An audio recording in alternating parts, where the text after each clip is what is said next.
বায়ুসেনার প্রশিক্ষণ চলাকালীন ভেঙে পড়ল বিমান। জলে ঝাঁপিয়ে দুই পাইলটকে উদ্ধার করলেন স্থানীয় বাসিন্দারা। আর তারপরই চারপাশে মুখরিত হলো জয় হিন্দ ধ্বনিতে। আসলে আমরা ভারতীয়রা আমাদের ইন্ডিয়ান আর্মিকে এতটাই ভালোবাসি, এতটাই শ্রদ্ধা করি। কিন্তু ঠিক কী ঘটেছিল সেদিন?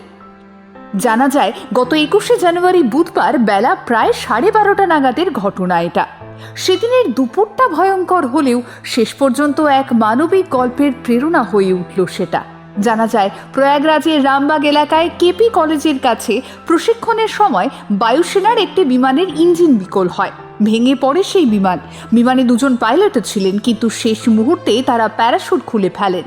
বিমান আছাড় খেয়ে জলাভূমিতে পড়ে আর তারাও প্যারাশুটে করেই জলে নামেন। দুই পাইলটই সময় মতো উদ্ধার পান এবং জীবিত থাকেন। স্থানীয় লোকেরা এবং উদ্ধারকর্মীরা তৎপর হয়ে দ্রুত সাহায্য করেন।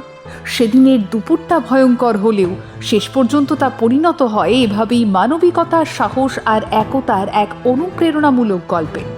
এই ঘটনাগুলোই আমাদের শেখায়, যখন সবটা একেবারে বিপর্যয়ের মতো মনে হয়, ঠিক তখনই মানুষের সাহস, একতা আর মানবিকতাই সবচেয়ে বড় শক্তি হয়ে ওঠে।